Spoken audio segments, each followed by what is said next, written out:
everyone and welcome back to my channel, Beth Chats Books. Now today is going to be a library book haul for you. So yesterday it was terrible weather. I finished work at around lunchtime, mid-afternoon, and I decided to go to the library because I had some reservations that I'd put down for physical books from the library. I have been using the library app for ebooks recently, but there were a few books that I couldn't find on ebook and that I didn't necessarily want to buy. I wanted to utilise the library, especially since it's open now. So I checked some titles that I really wanted and the library had them, so I put reservations down. So then yesterday I had a really nice day. Me and my brother went into town, I collected some reservations and we went out for a coffee and then we had a little mooch around Waterstones. So we had a really nice day and I got some physical books. So I haven't had an opportunity to show you physical books properly in a while. I've had sporadic books being sent to me, for example Hamnet by Maggie O'Farrell, which I haven't got to yet. And I have bought physical books when I've been reading the Barter Horde's book club books. I am at least one full book behind, which is Possession by A.S. Byatt, which I haven't even started yet. So I've missed this month's, and the next month is Paradise by Toni Morrison, which I'm hoping to catch up with, but Possession was a massive book, so I do have it and I am planning to read it, but they're kind of the main physical books that I've had in the last couple of months, mainly been ebooks.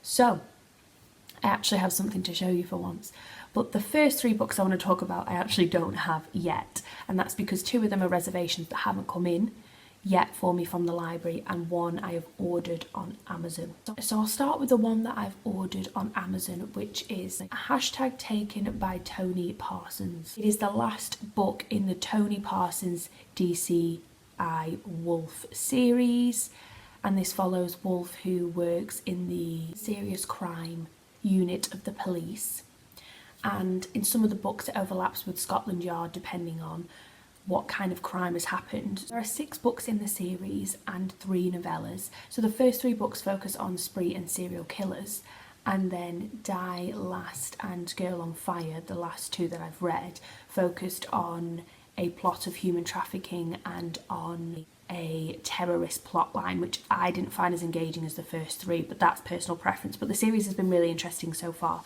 So this one, I believe, follows a girl has been taken and Wolf is obviously going to figure out what happens. So a lot of the novellas focused around incidents where Max found a crime by accident. It kind of happened on his doorstep or happened on his local walk, and he's trying to find out what happened, and Scotland Yard don't want him involved, but he ends up helping them solve it. So it has a bit of a formula, like Cormoran Strikes detective series by J.K. Rowling. He gets himself in situations where he's near death often, where he's confronting killers, where he is finding the thread all the way to the head honcho that's involved in the terrorist organisation or the human trafficking plots, and in charge of the planning the routes and organising them. So he usually always gets to the bottom of it. There's also a nice side plot of Wolf and his relationship to his daughter Scout and his little Cavalier King Charles Spaniel Stan, and it talks about how Wolf was left by his wife to raise Scout on his own and how he feels about that as a single parent. So there's lots of really good stuff and it's an enjoyable series. So Taken is the last one and I want to finish it so I can complete the series. So I just ordered it on Amazon because it was really cheap and the library didn't have it in, so there we go. And then the next one I want to talk about is How Much of These Hills is Gold by C. Pam Zhang. So this is a Western story. I know that Simon from Savage Reads really loved this book and it has been on my radar for a while. Again, I just couldn't see it at all in the library, and I thought maybe it might have it in the physical library, which it did. It had it at different locations because obviously my library is the whole of Lancashire. There's quite a few different libraries, so it is quite useful because 9 times out of 10 at least one of the libraries might have it.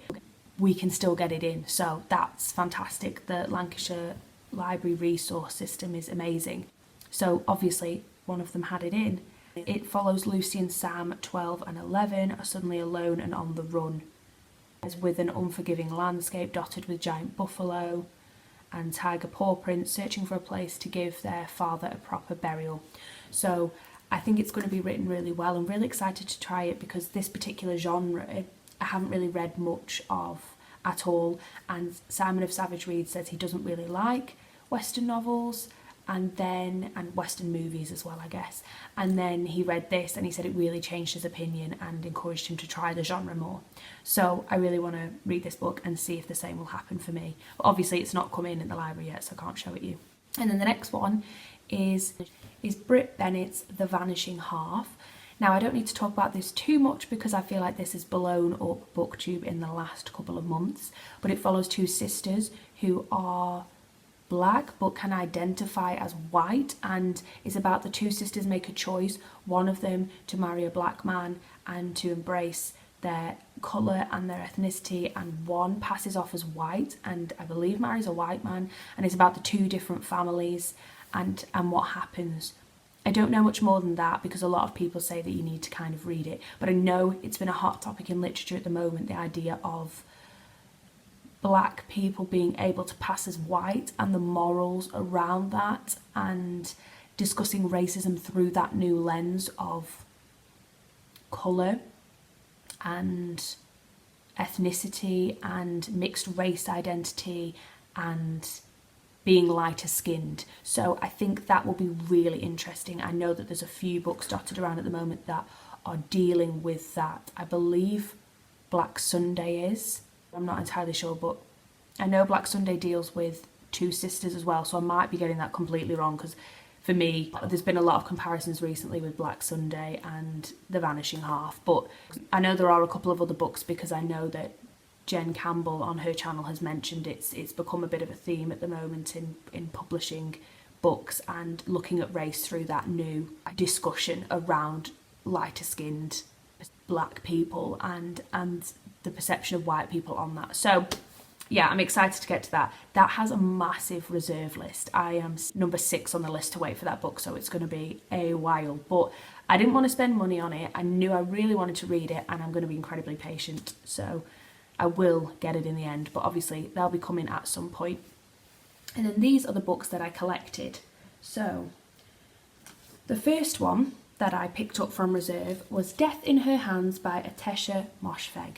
So I was so excited to get hold of this. I really like Atesha Moshfegh's writing. I have read A Year of Rest and Relaxation and Eileen, and I absolutely loved Eileen. I loved how dark and creepy it is. So Atesha Moshfegh writes some really dark stories that have this atmosphere, but I really enjoy them. Now, I was thinking about this last night about planning to film this video, and I thought about how a lot of my favourite novels are really creepy, and I'm quite an optimistic person, so I thought a lot of them would be very happy books, but one of my favourite all-time books is The Virgin Suicides by Jeffrey Eugenides, and that's really creepy. And I think there's a bit of overlap between what Moshfegh writes in that kind of style. Particularly Eileen was very bizarre and creepy, and I'm hoping this will be the same. And also, when I read the blurb about this book, it also has a lot of overlap, personally I think, with Rebecca by Daphne du Maurier, and I've recently just watched the Netflix version of that, which was fantastic. Highly, highly recommend.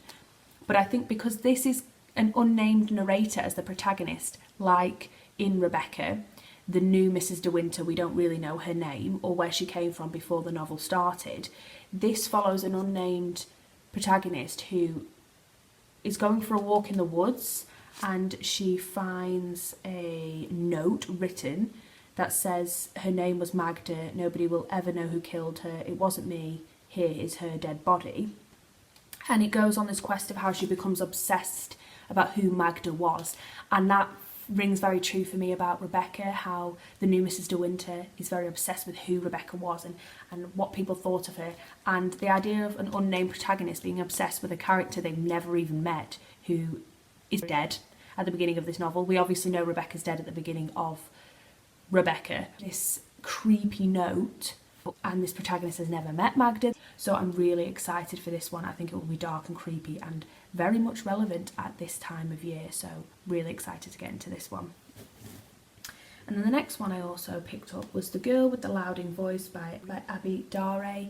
Now I am really excited to read this. This is Nigerian fiction that I believe follows a 14-year-old girl in Nigeria. It says here that wants an education, but she's a really important resource for her parents, who see her as a commodity, something to sell, and they want her to get married.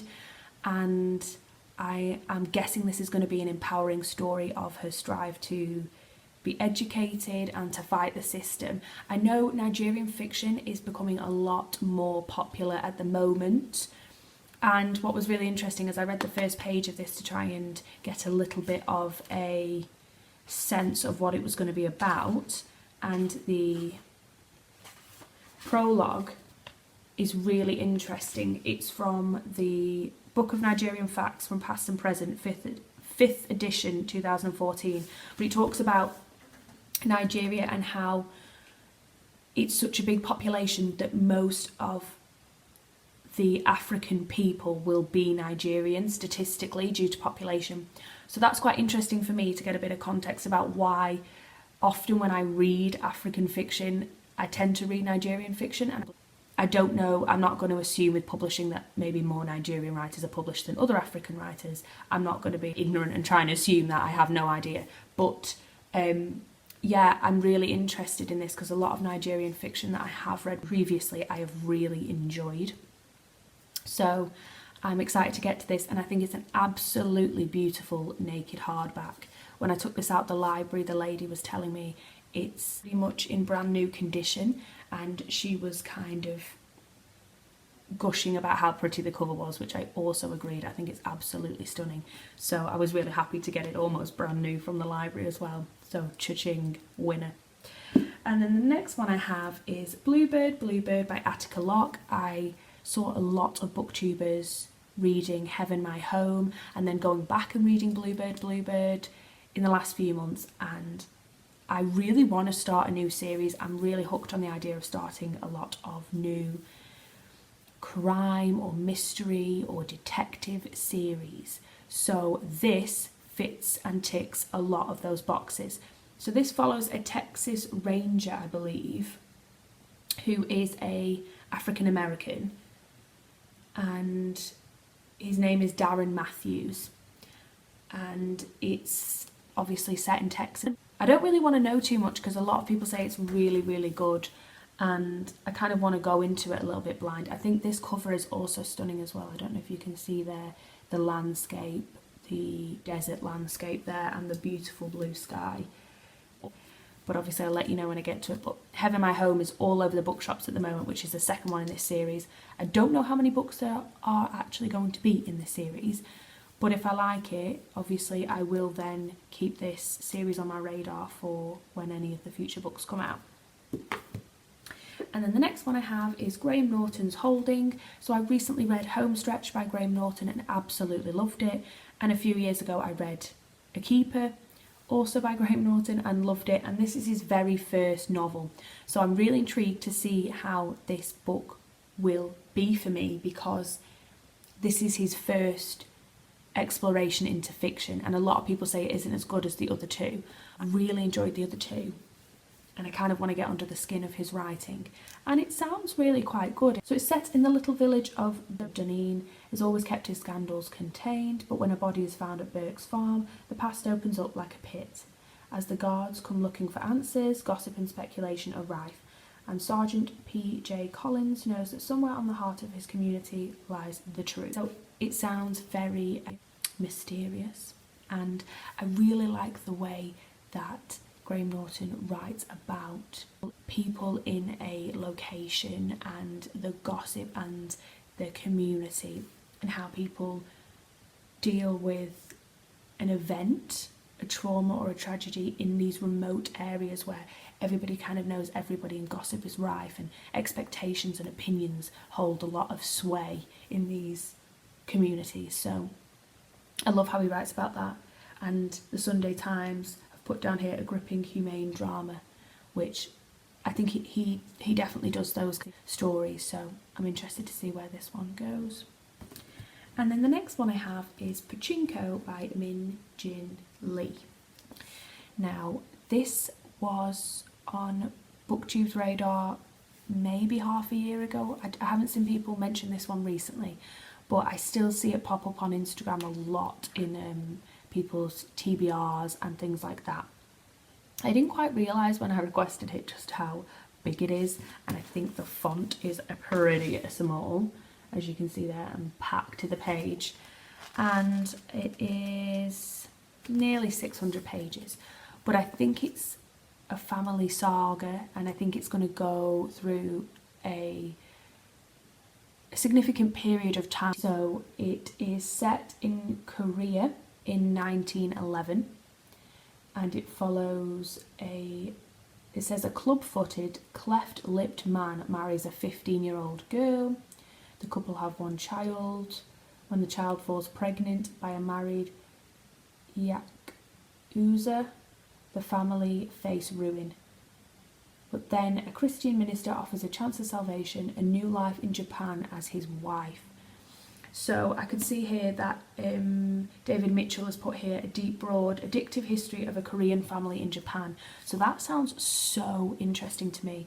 I was saying to my brother last night, my awareness, knowledge, education on Korea and Japan and China and the Philippines is absolutely nil, and it's so poor, and it's a place I really want to know more about culturally, that side of the world, because they have such a rich, interesting history. I was saying to my brother, I'm fascinated about learning more about the Chinese dynasties, and they have such a rich and beautiful history and culture. And they also have a dark history and culture, as do the United States and the United Kingdom and a lot of other countries.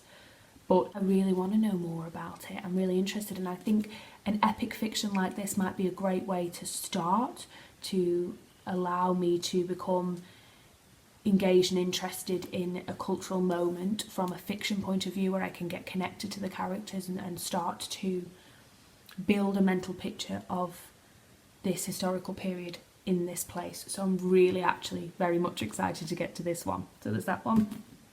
And then the final one I got out purely because I don't want to read this on ebook at the library, because it will take me forever, because this is the published version and it's huge. And that is Joyce Carol Oates' Night, Sleep, Death, the Stars.